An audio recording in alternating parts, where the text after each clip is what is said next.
Good morning, I'm Brandon Sneed, and this is for my Workforce 105 education. Today we're going to learn how to sharpen a tungsten for your TIG torch. As you remember from the last class, we learned how to take your torch apart and properly take out your tungsten. And today we're going to learn how to properly sharpen it to the matter where we want the cone in the right shape. We have one here that has been burnt, been squared off, and as you see in your curriculum, we went over the AWS specs for what we need our tungsten to appear to be, and we need to make sure we're having a dedicated grinder that's only for tungsten sharpening, because we don't want any type of foreign matter to be applied into it. So with our proper PPE with safety glasses and gloves on, we're going to make sure that we're protected.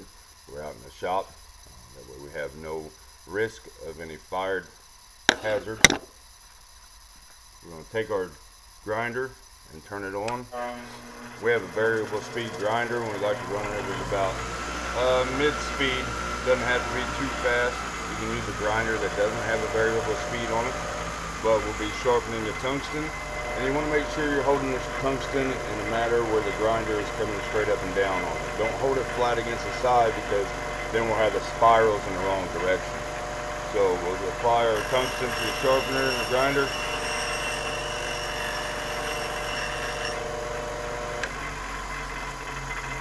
As I said, make sure you're holding your tungsten in the right manner with your grinder parallel to the face of it, so we get our sharpening in the right shape that we need to, and the swirls do not interfere with our arc going across there.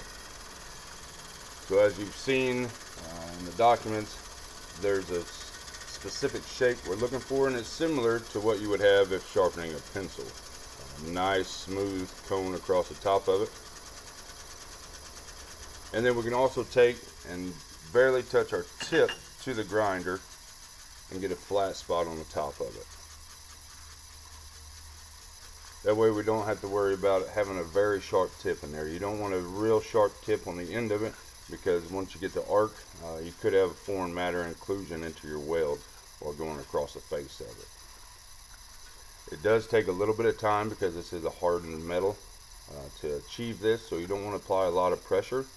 You want to give it a nice, slow, easy grind, and don't get it too hot. The tungsten will take a lot of heat, but we don't want to interfere with its molecular build, overheating it right now. We want to take a nice, cool, take a little time to let it grind out, get our nice shape like that. And as you can see, it's nice and smooth, just like a sharpened pencil would be. Okay. Now that I've showed you how to use that, you can refer back to your manual and check your AW specs to make sure that you have it in the proper shape, or we can check it. Usually going to be about a 30-degree cone on there. Is there any other questions?